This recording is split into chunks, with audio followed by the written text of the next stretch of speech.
आकाशात् पतितं तोयं यथा गच्छति सागरं सर्वदेह नमस्कारः केशवं प्रति गच्छति। हरे कृष्णा, राधे राधे। आप सभी का दिन शुभ और मंगलमय हो। इससे पहले की कथा सुनने के लिए और कमेंट्स करने के लिए आप सबका बहुत बहुत धन्यवाद। आज सुनिए वैशाख मास महात्म्य में आगे का वृतांत। उससे पहले आप सुनेंगे भगवान के एक निश्चल भक्त की कहानी। भगवान जानते हैं कि मेरा ये भक्त निर्मल है, ये कोई छल कपट करना नहीं जानता, तो ऐसे में वो अपने ऐसे भोले भाले भक्त की रक्षा या भक्त की सहायता जरूर करते हैं। आज की कहानी एक ऐसे ही भोले भाले भक्त की कहानी है। भक्त धन्ना जी का जन्म मुंबई के पास में एक गांव में हुआ था और वे एक जाट घराने से संबंधित थे। धन्ना जी के माता पिता कृषि और पशुपालन करके अपना जीवन बिताया करते थे और उनके पास धन का बहुत अभाव था। जैसे ही धन्ना बड़ा हुआ उसे भी पशु चराने के काम में लगा दिया। अब वह हर दिन अपने पशुओं को चराने के लिए दूर जंगल में जाने लगा। गांव के बाहर ही कच्चे तालाब के पास में एक ठाकुर जी का मंदिर था, जिसमें बहुत सारी ठाकुर जी की मूर्तियां रखी हुई थी। लोग हर दिन वहां आकर श्रद्धा से माथा टेकते और कुछ भेंट दक्षिणा अर्पण किया करते। धन्ना पंडित जी को ठाकुरों की पूजा करते, स्नान करवाते और फिर घंटियां बजवाते रोज देखा करता। अल्प बुद्धि का होने के कारण वो कुछ भी समझ नहीं पाता था। एक दिन धन्ना के मन में आया कि चलो देखते हैं कि ये सब क्या होता है। फिर उसने एक दिन मंदिर में जाकर पंडित जी से पूछ लिया कि पंडित जी, आप हर दिन मूर्तियों के आगे बैठकर क्या करते हो? पंडित जी ने बताया कि हम ठाकुर जी की सेवा करते हैं और ठाकुर जी की सेवा करने से सारी इच्छाएं पूर्ण हो जाती हैं। धन्ना ने सुना तो कहा, पंडित जी एक काम कीजिए, ये ठाकुर जी मुझे भी दे दो। भोले भाले धन्ना ने सोचा कि उनका परिवार बहुत गरीबी में जीवन बिताता है, शायद ठाकुर जी उनकी भी गरीबी दूर कर दें। इसी प्रकार सोचते हुए उसने पंडित जी से बार बार ठाकुर जी को लेने की जिद करनी शुरू कर दी। पंडित जी ने देखा तो सोचा कि ये बालक ऐसे नहीं मानेगा, तो उस बालक से छुटकारा पाने के लिए पंडित जी ने कपड़े में एक पत्थर को लपेट कर दे दिया। घर जाकर धन्ना ने पत्थर को ही ठाकुर समझकर उन्हें बड़े प्यार से स्नान कराया और फिर भोग लगाने के लिए कहने लगा। जब धन्ना ने देखा कि ठाकुर जी तो भोग ग्रहण ही नहीं कर रहे, तो वह उनसे बार बार प्रार्थना करने लगा। धन्ना ने ठाकुर जी के आगे कसम खाई कि ठाकुर जी, अगर आप नहीं खाएंगे तो मैं भी भूखा रहूंगा। मासूम धन्ना की ये जिद देखकर भगवान प्रकट हो गए और उसके द्वारा रखी गई लस्सी और रोटी का भोग लगा लिया। इस तरह धन्ना ने अपने भोलेपन में पूजा करने और साफ मन से पत्थर में भी भगवान को पा लिया। कुछ समय बीतने के बाद धन्ना को एक दिन लगा कि उसके माता पिता बूढ़े हो रहे हैं और वो अकेला नवयुवक था। उसे ख्याल आया कि ठाकुर जी की पूजा करके उन्हें प्रसन्न करके सब कुछ पाया जा सकता है, तो उसे ये भी जरूर करना होगा ताकि उसके घर की गरीबी दूर हो जाए और उनके घर में सुख आ जाए। ऐसा ही सोचकर वह एक बार फिर से ठाकुर जी के मंदिर में पंडित जी के पास गया और पंडित जी से ठाकुर जी को पाने की जिद करने लगा। पंडित जी ने पहले तो ठाकुर जी देने से मना कर दिया कि वो ठाकुर जी की पूजा अकेले नहीं कर पाएगा, और पंडित जी ने यह भी कहा कि दूसरा तुम अनपढ़ हो, तीसरा ये कि ठाकुर जी तो मंदिर के बिना कहीं भी नहीं रहते, इसलिए वो तुम्हारे घर जाकर प्रसन्न ही नहीं होंगे। इसलिए धन्ना तुम जिद मत करो और अपने खेतों की देखभाल करो। ब्राह्मण का धर्म है पूजा पाठ करना और जाट का काम है अनाज पैदा करना। पंडित जी की बात सुनकर धन्ना टस से मस नहीं हुआ और वो जिद करता रहा। जब वो जिद करता रहा तो अपनी पिटाई के डर से पंडित जी ने जो शालिग्राम जी के मंदिर में एक फालतू पत्थर पड़ा हुआ था उसी को उठाकर धन्ना को दे दिया और पूजा पाठ की विधि भी बता दी। ठाकुर जी को पाकर पूरी रात धन्ना को नींद नहीं आई। बेचैनी से करवटें बदलता हुआ पूरी रात सोचता रहा कि वो ठाकुर जी को ले तो आया है, अब ठाकुर जी को कैसे प्रसन्न करेगा और उनसे क्या क्या मांगेगा। सुबह उठकर अपने नहाने के बाद उसने ठाकुर जी को स्नान कराया, भक्ति भाव से बैठकर लस्सी बनाई, मक्खन निकाला और फिर रोटी पकाई और एक बर्तन में रखकर ठाकुर जी से प्रार्थना करने लगा, हे प्रभु भोग लगाओ। मुझ गरीब के पास तो ये रोटी, लस्सी और मक्खन ही मिलेगा, इसके अलावा तो मेरे पास भोग लगाने के लिए कुछ भी नहीं है। प्रभु भोग लगाओ। अभी तो मेरे पास बस यही चीजें हैं, जब आप और भी चीजें दोगे तो आपके आगे वो भी रख दूंगा। अब धन्ना बैठकर ठाकुर जी को देखता रहा, भला पत्थर भोजन कैसे करे। अब तक तो धन्ना ने मंदिर में यही देखा था कि पंडित जी ठाकुर जी को भोग लगाते थे और उसके कुछ देर बाद ही वो भोग सारा वहां से गायब हो जाता था।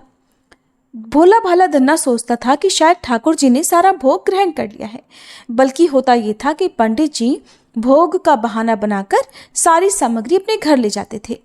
भोले भाले बालक को इस बात की जानकारी नहीं थी।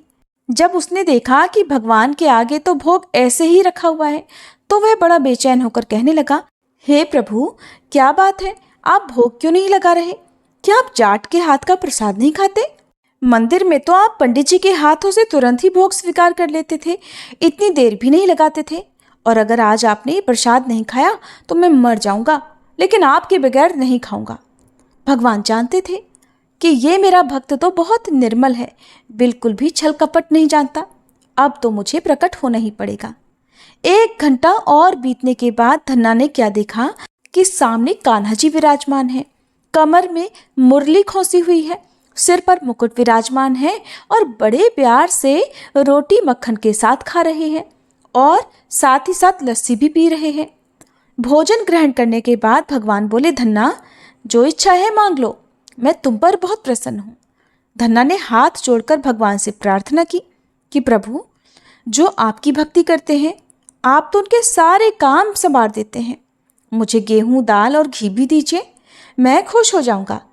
और अगर और भी अधिक देना चाहते हो तो जूता, कपड़े, 7 तरह के अनाज, गाय, भैंस, सवारी करने के लिए घोड़ी और घर की देखभाल करने के लिए एक सुंदर नारी भी मुझे दे दो। धन्ना के ये वचन सुनकर भगवान हंस पड़े और बोले, ये सारी चीजें तुम्हें मिल जाएंगी। भगवान बोले, और कुछ चाहिए तो बताओ।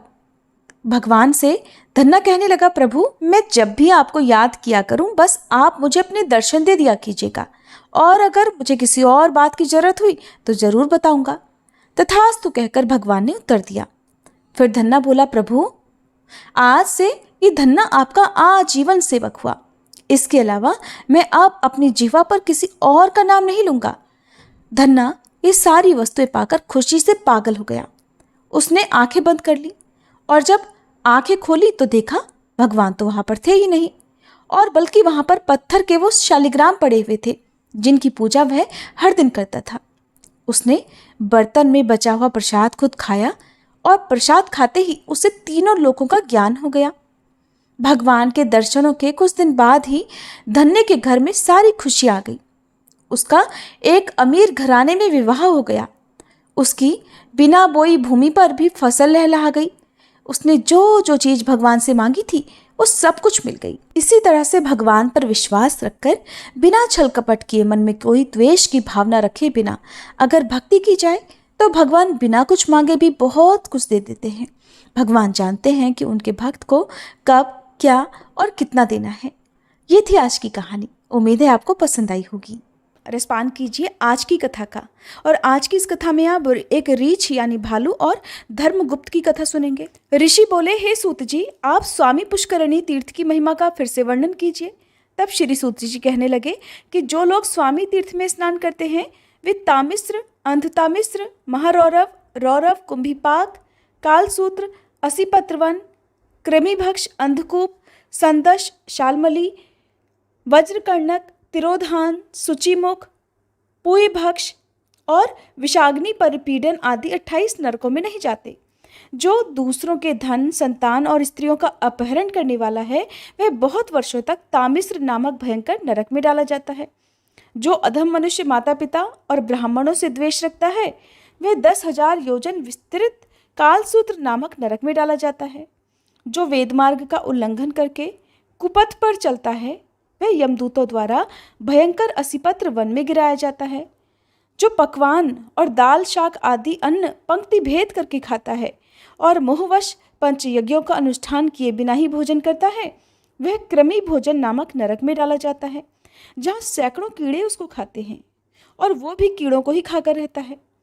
जो स्नेह अथवा बल से ब्राह्मण का धन हड़प लेता है और जो राजा या राजपुरुष दूसरों के धन का अपहरण कर लेता है, वह संदश नामक नरक में गिराया जाता है।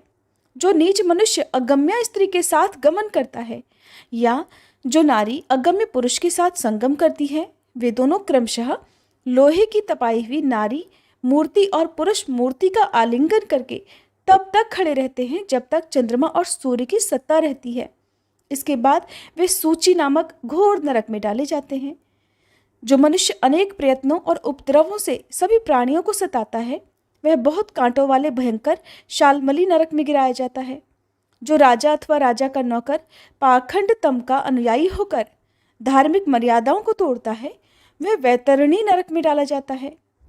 वृषली संग से दूषित, शौचाचार विहीन, अशास्त्रीय कर्मों के करने से लज्जा न करने वाले, वेद मार्ग के त्यागी, सदा पशुओं का सा आचरण करने वाले व्यक्तियों को यम किंकर पोए, विष्ठा, मूत्र, कफ और पित्त आदि से भरे हुए अत्यंत विभत्स नरक में गिराते हैं।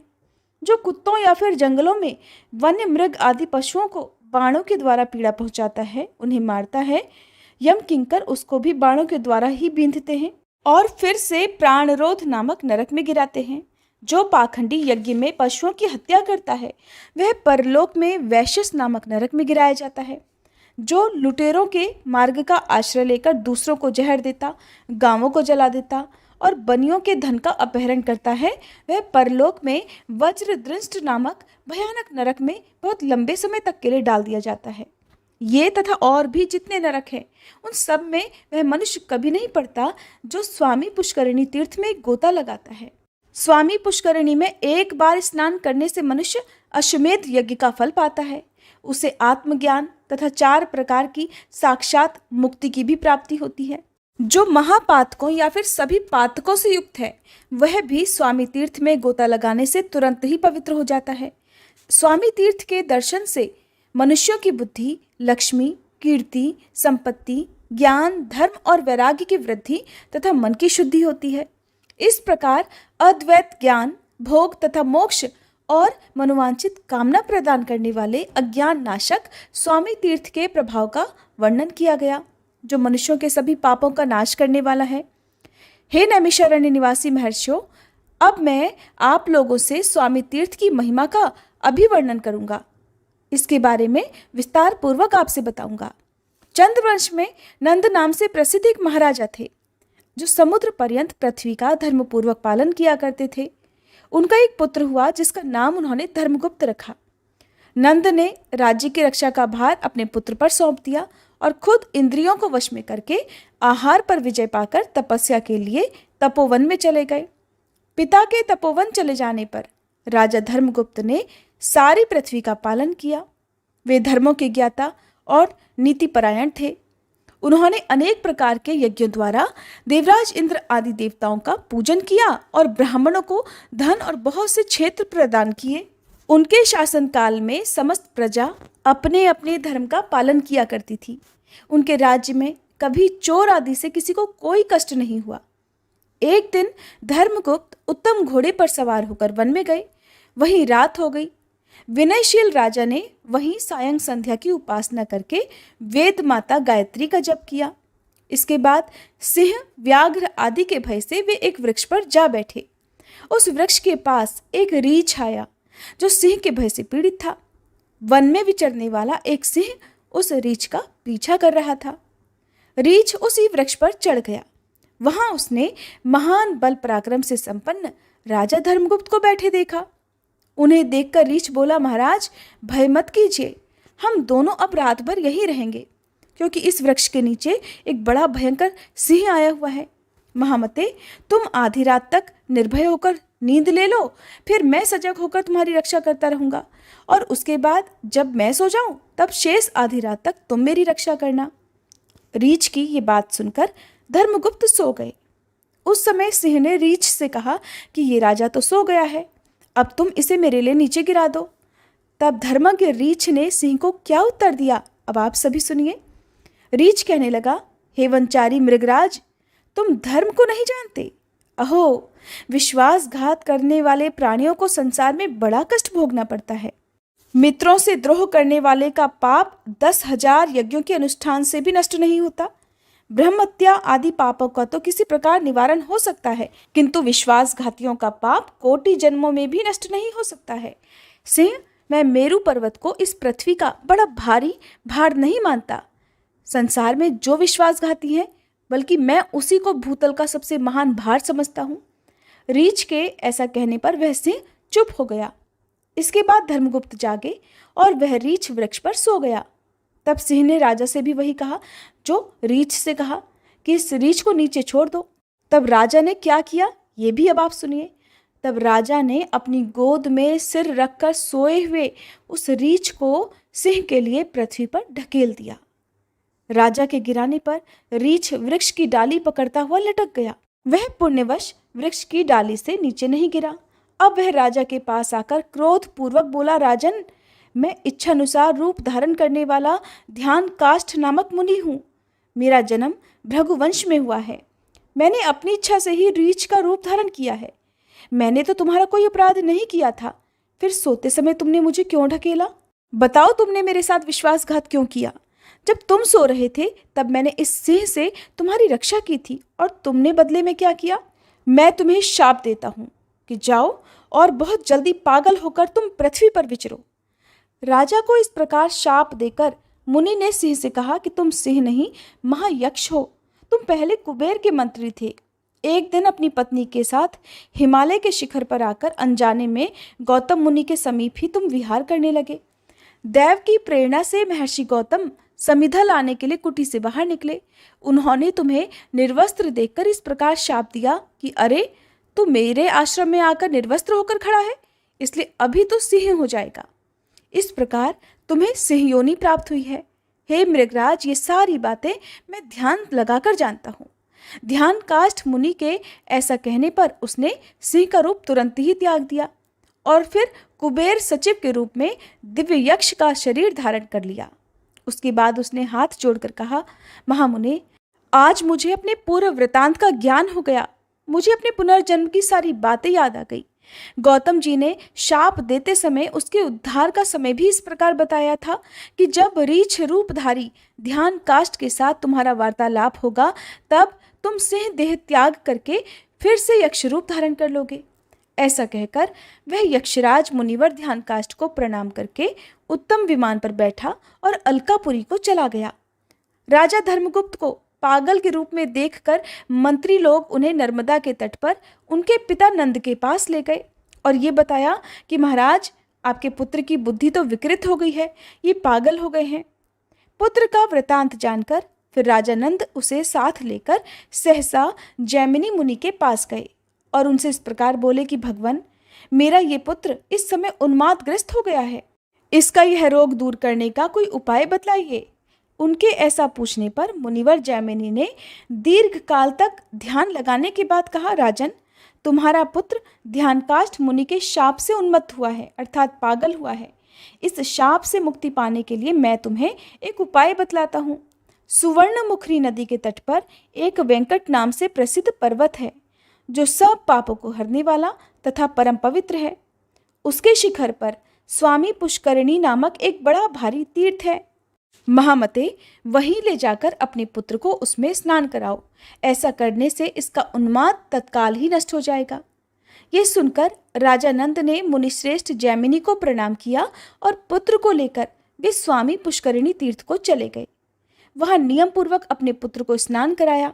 स्नान करते ही उसी क्षण उसका उन्माद, उसका रोग शोक, उसका पागलपन तुरंत ही नष्ट हो गया।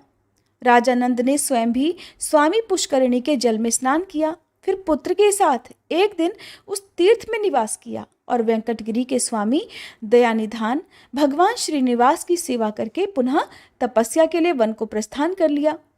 पिता के चले जाने पर राजा धर्मगुप्त ने भगवान वेंकटेश्वर में भक्ति रखते हुए ब्राह्मणों को बहुत धन धान्य और क्षेत्र प्रदान किए। इसके बाद मंत्रियों के साथ वे अपनी नगरी को चले गए। हे ब्राह्मणों, इस प्रकार मैंने आपसे राजा धर्मगुप्त की कल्याणमयी कथा सुनाई। इसके सुनने मात्र से ही ब्रह्महत्या का नाश हो जाता है। जय श्री कृष्णा। आज की कथा समाप्त हुई। उम्मीद है हर बार की तरह आज की ये कथा भी आपको बहुत पसंद आई होगी। अच्छी लगी हो तो प्लीज़ वीडियो को लाइक ज़रूर कीजिएगा और आने वाले अध्याय में आप कृष्ण तीर्थ और भगवान वेंकटेश्वर के महात्म्य की कथा सुनेंगे। उम्मीद है अगली वीडियो का इंतज़ार भी आप जरूर करेंगे।